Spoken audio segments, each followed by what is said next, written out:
Hello, welcome to another episode of Bright Threads in the Tapestry, a series where I piece together the brightest threads from my favorite stories and analyze them to figure out what makes them shine.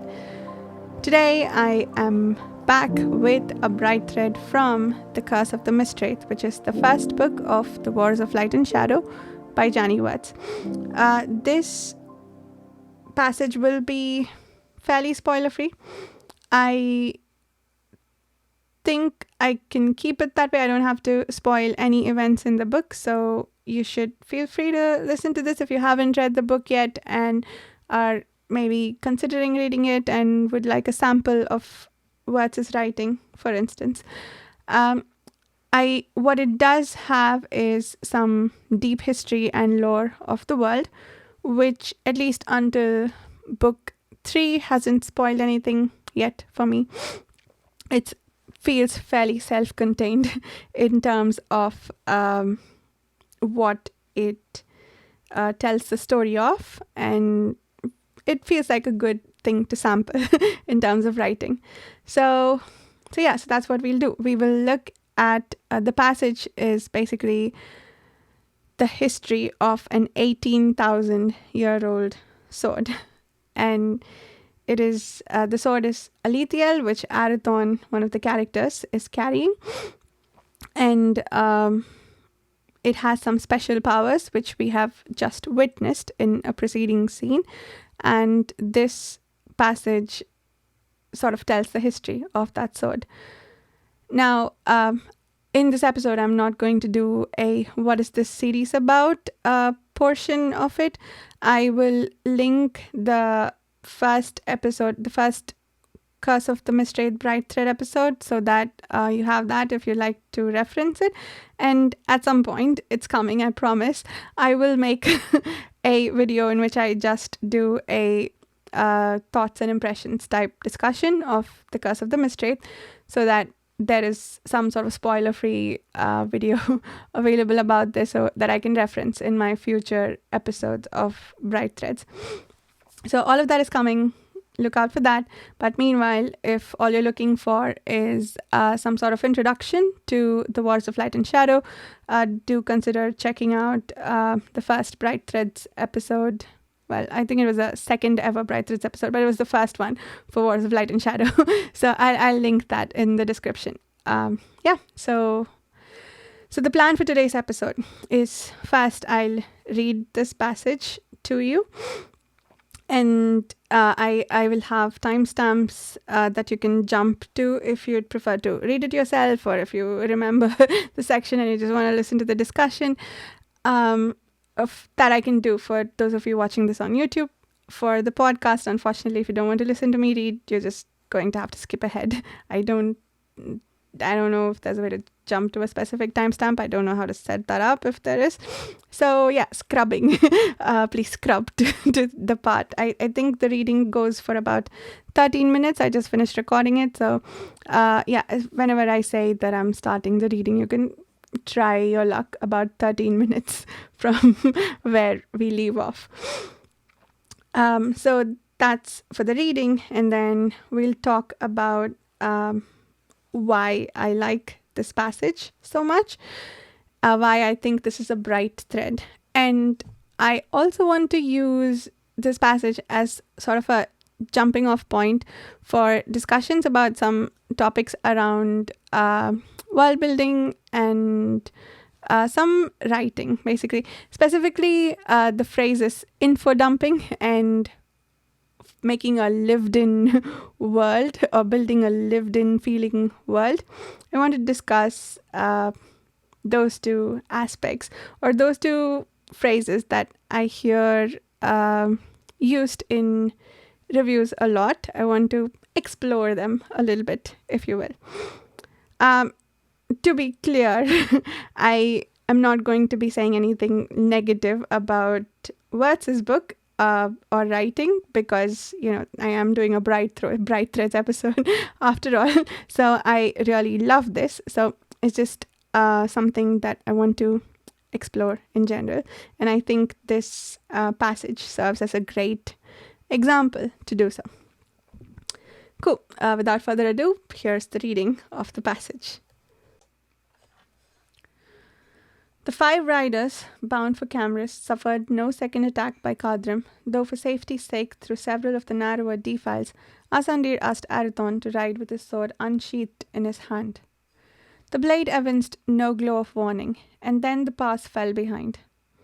The pitch of the road became less rugged, and the jagged crags rounded to hills. At twilight, the company made camp in a cave on the far slopes of Taunir peaks. The shelter was often used by summer caravans, and passing generations of wagoners had built in some comforts over time. Benches of split logs surrounded a rock-lined fire pit, and a crude stand of fencing had been erected beneath the underhang of a natural outcrop. In places, moss-grown remnants of stone walls showed where sheds and an earlier inn had been levelled in some forgotten past conflict. Once the horses were unsaddled and Dakar sent off to gather wood, Asandir crouched down with kindling and chips and began clearing away the ashes left by last season's travellers. He gestured through the failing light as Lysair knelt to help. If the mist were to lift off the valley, you could see lights from here, wayside inns on the plain of Carmack. The roads of North Koreas might have gone wild, but the trade routes from Atania cross Camrys. The lands are better travelled there, and on the east shore, ships still ply the bay. Lysair stared out into gathering darkness, but his eyes saw only mist. Descended from an island culture, he could not imagine the vast spread of continent described by the sorcerer's words. It must have been hard seeing your civilization shrink to a shadow of its former greatness. Asandir paused, his hands quiet on his knees. His eyes turned piercing into distance. Harder than you know, young Silicid, but the sun will shine over us again. Felidin and Arathon entered, adding the smells of healing herbs and wet leaves to the dusky scent of dry charcoal. The wound on the grey stallion's neck had been washed and cared for. The bard carried a handsome silver-bossed saddle, his own, recovered that day from the corpse of his former palfrey. Asandir had retained a replacement set of reins, but the rest of the wagons and goods they had burnt, lest unwitting passers-by linger for salvage and tempt the Cadrim to further massacre. Outside the cave, the wind picked up, moaning through a stand of stunted pines. "Wind is coming early," Felidin observed. "Seems to move in a little sooner every year." Unaware that such shifts in the seasons were the ongoing effects of Daestia, he dumped his saddle over a log bench and sat, the skirt flap a welcome backrest after exhausting hours astride. As Asandir's efforts graced the cave with a curl of pale flame, the bard inspected his hands and cursed. The fingernails he needed to pluck his strings were split to the quick from shifting rocks. Arathon's were no whit better, and made bold by shared commiseration, Felidin gathered nerve and made inquiry. "I don't recall any stanzas that mention a master of shadow." Asandir settled back, his face washed gold by flamelight. "That song has yet to be written." Gently, as an afterthought, he added, "Felidin, it would not do to speak of this yet in the taverns, but you could see stars and sun within your lifetime." The bard gaped in astonishment, his glibness at a loss for reply. Asandir allowed the import of his words a moment to sink in. Then he said, "Lysair and Arathon are the potential of a restored sky made real, the Mistwraith's bane promised 5 centuries ago by Dakar's prophecy of Westgate." Caught dumbfounded, Felidin struggled to recover something resembling equanimity. He swore once, hoarsely. Then, left only his performer's dignity, he said, "How many of the old ballads are not myth, but true history?" "Most of them." Asandir waited, his look gravely steady, as this became assimilated through another shaken interval of silence. "You are one of a chosen few who know." Dakar picked that moment to return, puffing under an armload of damp faggots. He had not bothered to shear off the dead branches, and his laziness had torn his better shirt. The ordinary intensity of his irritation became an anchor upon which Felidin hung sanity. Informed that his whole world stood poised on the brink of upheaval and change, the bard caught a shivering breath. For the sake of one commonplace mortal, save the rest until after we've had supper. I'm hungry enough to hallucinate, and hearing the impossible doesn't help. Later, warmed by leek stew and coals of a generous bonfire, the sorcerer gave the history of Arathon's sword. The tale was lengthy, beginning over 18,000 years in the past, when 12 blades were forged at Iser by the Paravian armourer Ferriton Darien from the cinder of a fallen star. Ferriton was Iltaris, a centaur, Asandir began. The Iservian swords were his finest, most famed creation, wrought at need to battle the vast packs of Kadrim that were the scourge of the Second Age. The histories that survive claim each blade took 5 years' labour, a full decade if one were to count the sorceries that went into the sharpening. When Ferriton finished, the steel held an edge that time nor battle could blunt. Here, the sorcerer paused and asked Arathon to bare his blade from the scabbard. You'll see there are no nicks, no flaws from hard usage. Yet, Alethiel has known the blows of 2 ages of strife. Asandir turned the quillins between his hands, and firelight flashed on the inlay, which twined the dark length of the blade. The swords were given over to the fair folk, called sun children, for finishing. It was they who made the hilts and chased the channels for the inlay, no 2 patterns the same. But perhaps the greatest wonder is the metal set in the runes themselves. Asandir ran a finger over the inscriptions, and as an answering flare of silver traced his touch, his voice softened into reverence. Riathan, the unicorns, sang the great spells of defense. Masters of the lost art of name-binding, they infused the alloy with harmonics tuned to the primal chord of vibration used by Ath Creator to kindle the first stars with light. Legend holds that 21 masters took a decade to endow Alethiel alone. Asandir slipped the sword back in the scabbard with a soft sigh of sound. The enchantment was balanced to peak in defense of the sword's true bearer, dazzling the eyes of his enemy, but only if the engagement was just. Very few causes that drive a man to kill are righteous ones. Probably Arathon's father never knew the nature of the weapon he left to his son. Arathon confirmed this with a nod, but did not speak. Haunted by his encounter with the sword's arcane powers, he feared to betray the dread that partnered such mystery, that some role waited to be asked of him to match such a grand weight of history. Determined to control his own fate, the Shadow Master sat with locked hands, while, with the skilled resonance of a storyteller, Asandir continued. The Iservian blades were crafted for the hands of 6 great lords of the Iltaris, and the 6 exalted lines of the Sun Children. Alethiel was the oddity.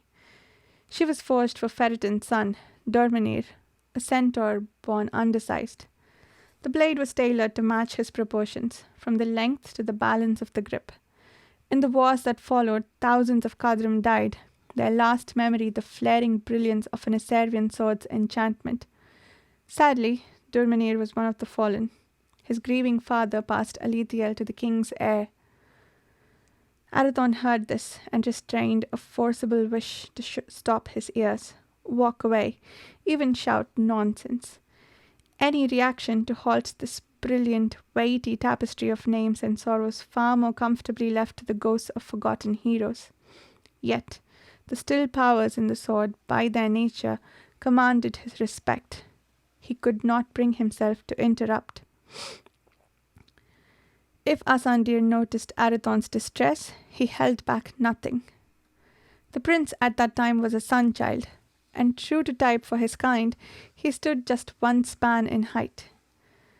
The sword's length reached nearly to his chin. He had a shoulder scabbard fashioned for ceremonial appearances, and took up the traditional king's blade upon accession at his predecessor's death. Alethiel was given over to the line of Berhidril.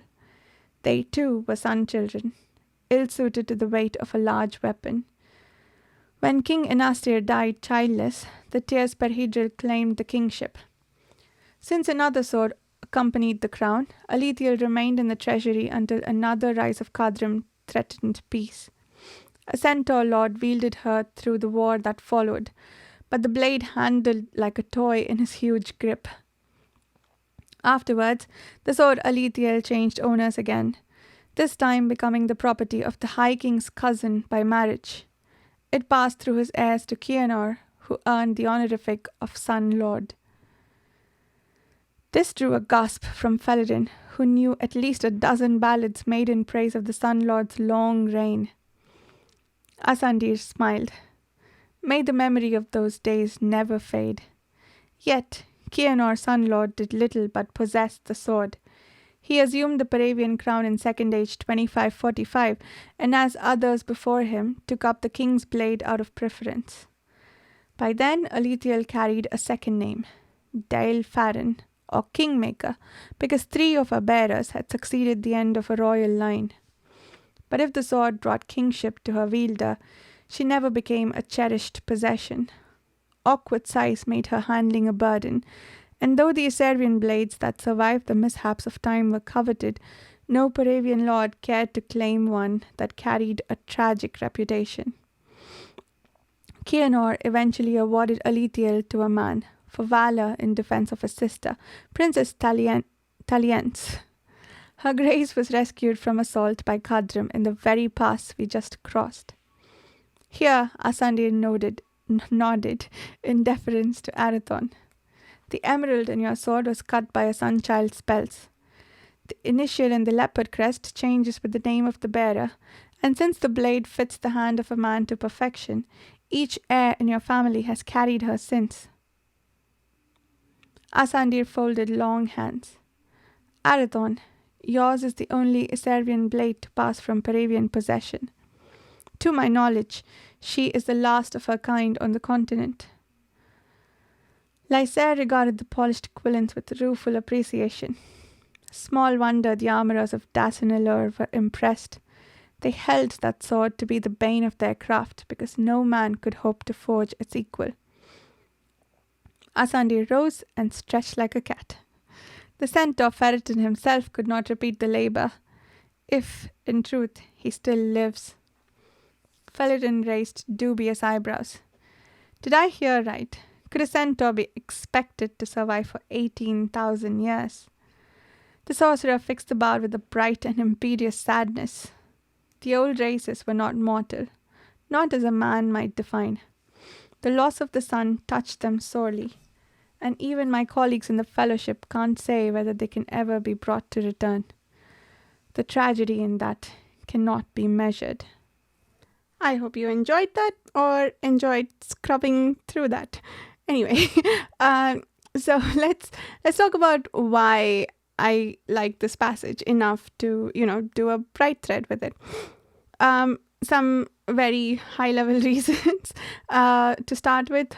One, this is a moment of quietude after an intense action scene. And I love that they're sitting around telling stories, just relaxing after a really difficult day. So I like that sense of quietness after a difficult scene. It gave me a moment to breathe, and that also meant that I enjoyed the story a lot more than I maybe would have if it had just been randomly inserted somewhere else in between, maybe say 2 periods of quietude. This was a good place for the story to be told, especially because the sword has just been used to gain victory, I guess.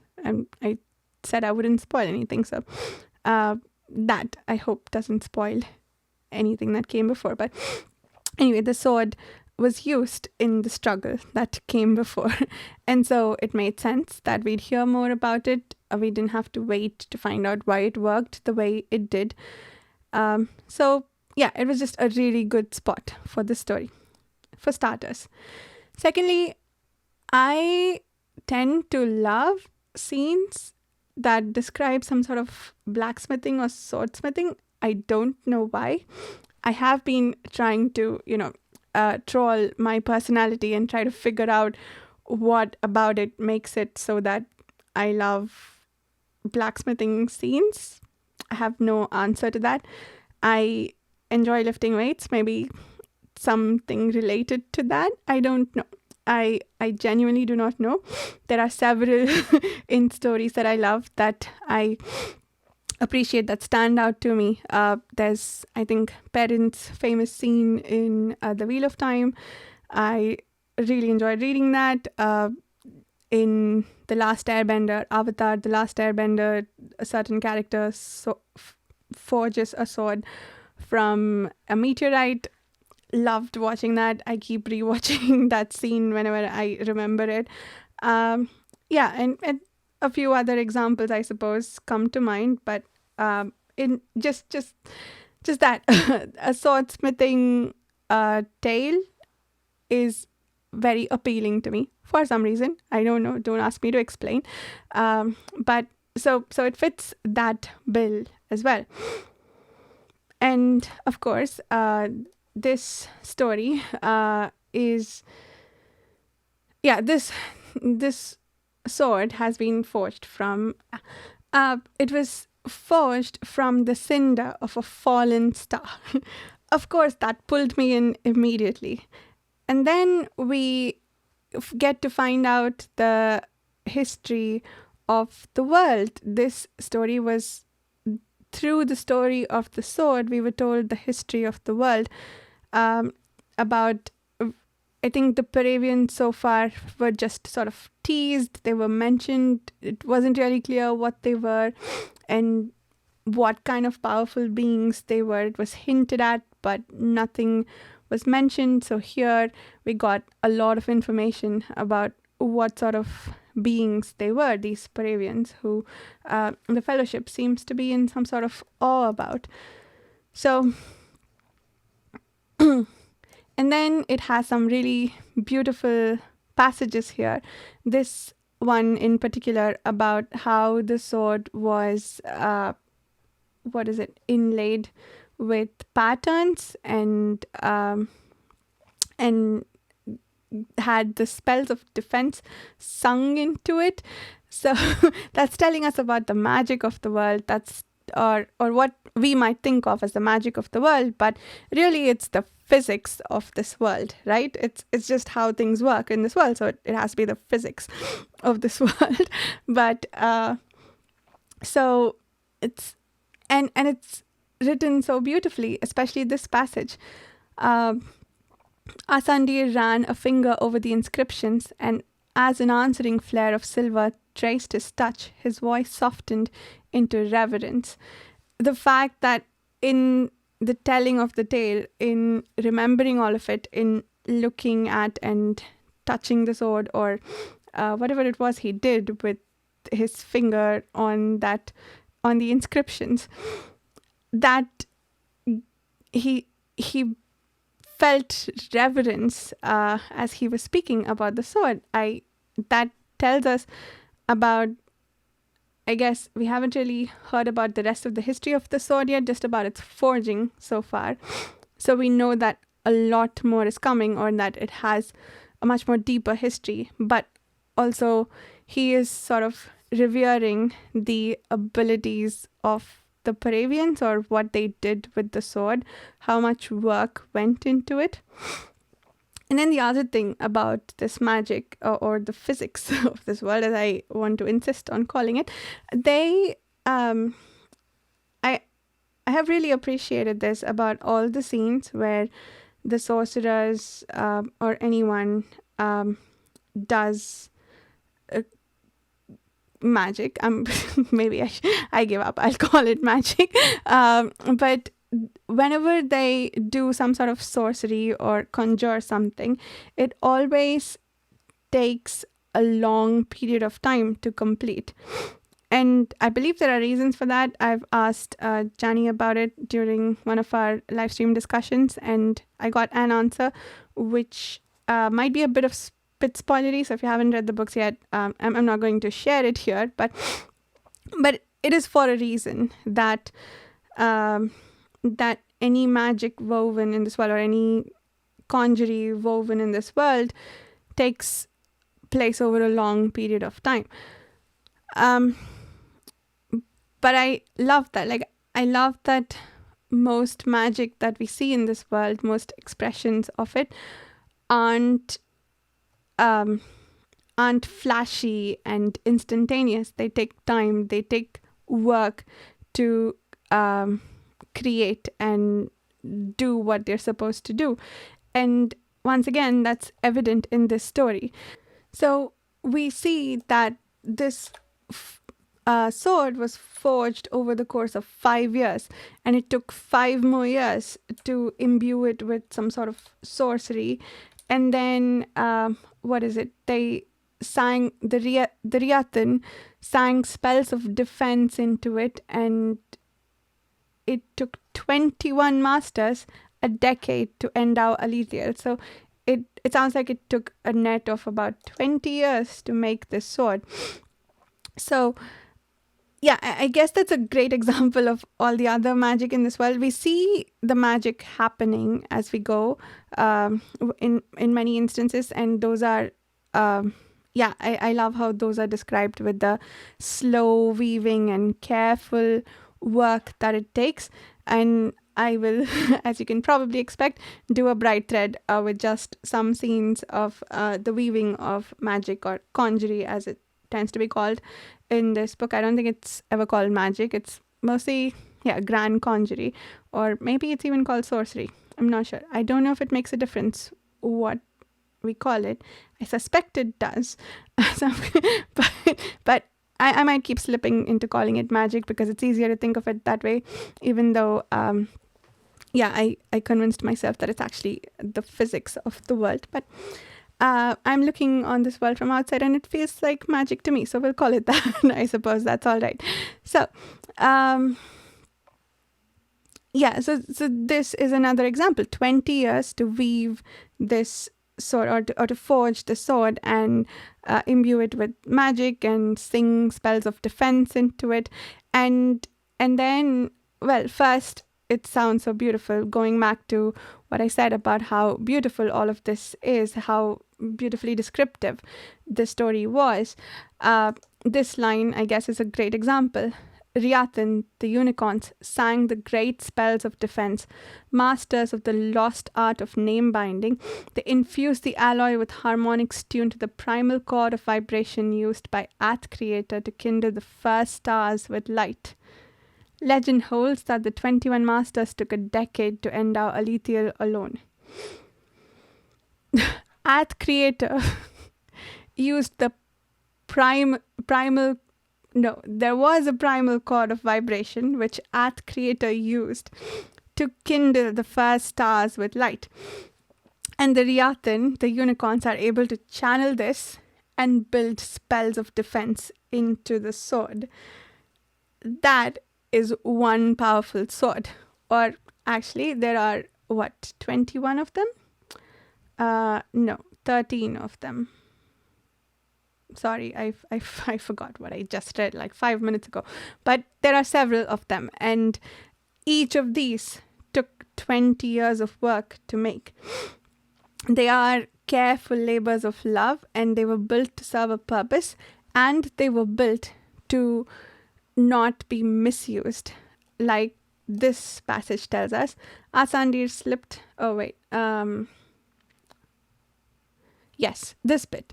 The enchantment was balanced to peak in defense of the sword's true bearer, dazzling the eyes of his enemy, but only if the engagement was just. Very few causes that drive a man to kill are righteous ones. Probably Arathon's father never knew the nature of the weapon he left to his son. So this again, it's sort of the themes of the book in a little short story.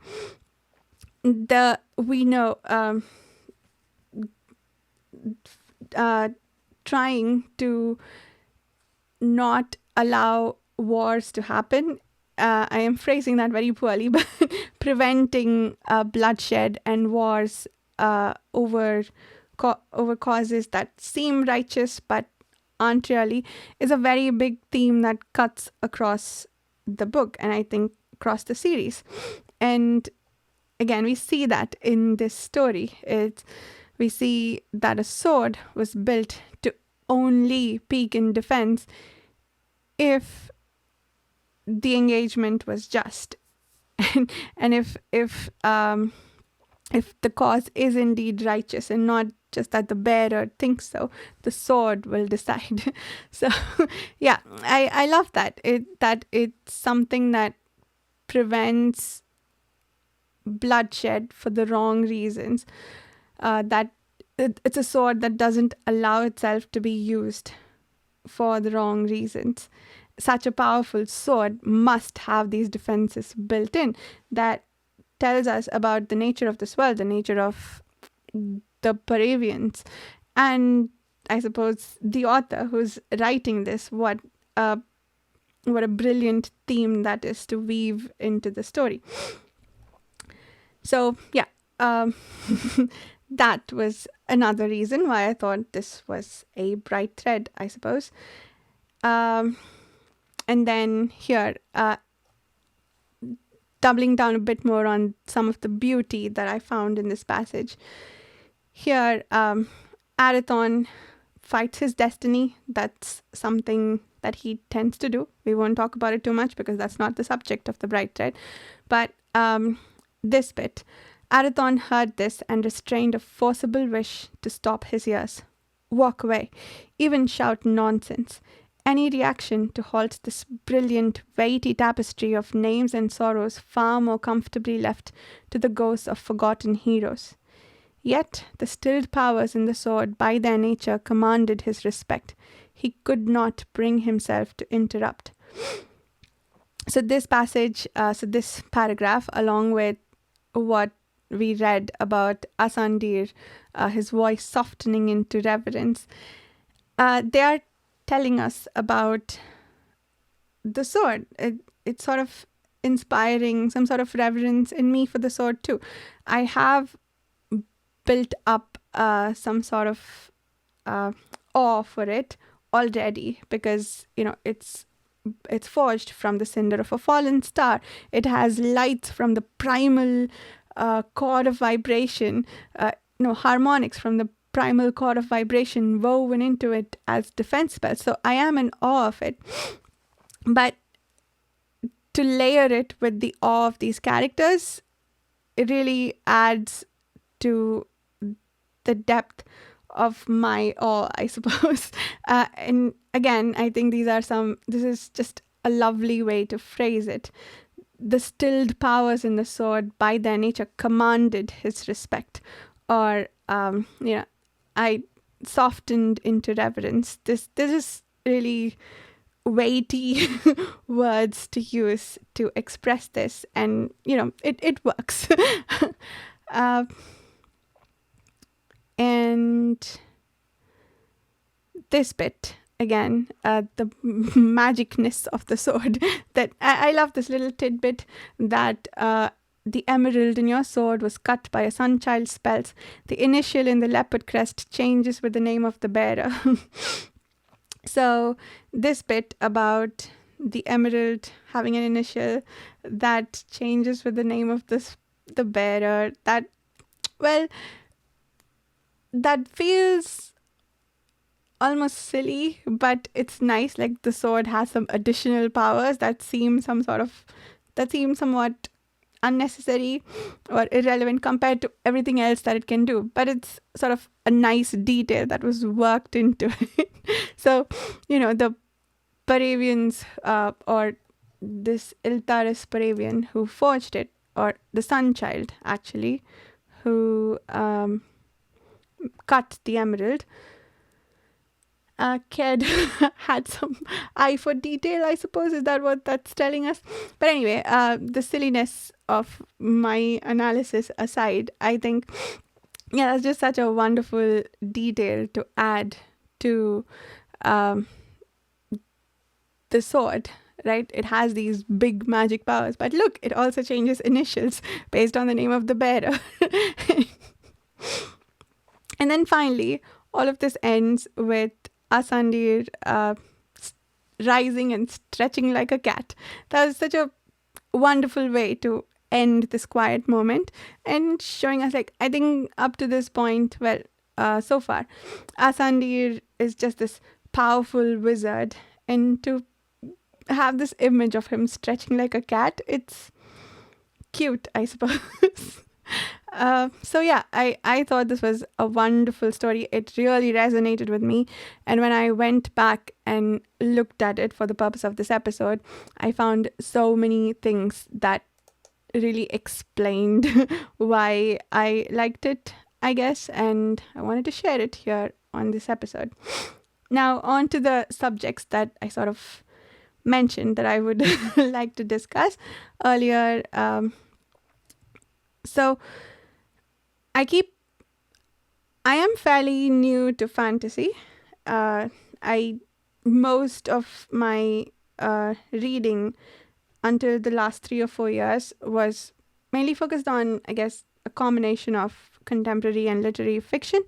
I think they're both maybe the same thing. I don't know. But occasionally I'd intersperse some fantasy and sci-fi. But now I've kind of switched it up. I read mostly fantasy and sci-fi because I realize that that's my genre. And I occasionally read contemporary and literary fiction. So, and I also discovered BookTube around the same time that I started reading tons of fantasy. I came across some terms that reviewers tended to use for the first time about 3 years ago. One was the world feels lived in, or criticism that it does not. And the other was, the world building was info-dumpy. And that, again, I had to go and try and figure out what they meant.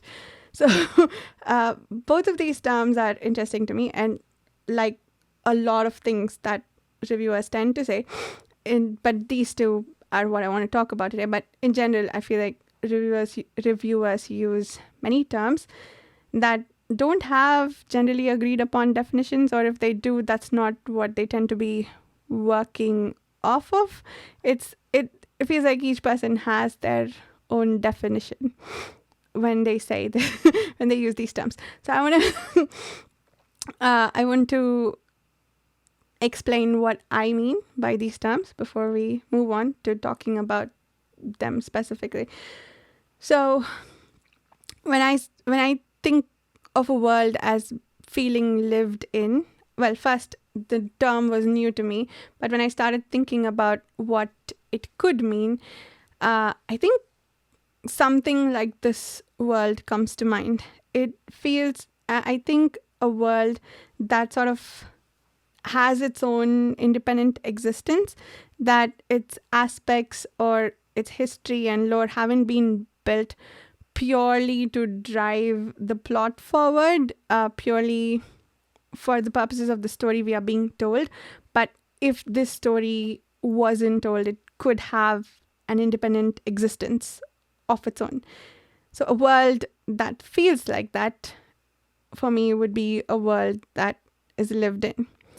And why I want to bring that up is that I think that this passage does a great job of making Athera feel lived in. So this initial passage at the very beginning, for instance, where Lysair is looking at at the shelter that they are at in the cave, and then looking at the benches of split logs that were set up there to make it more comfortable for travelers who tend to pass that way. Or there were some stone walls and sheds because these buildings were leveled in some past conflict.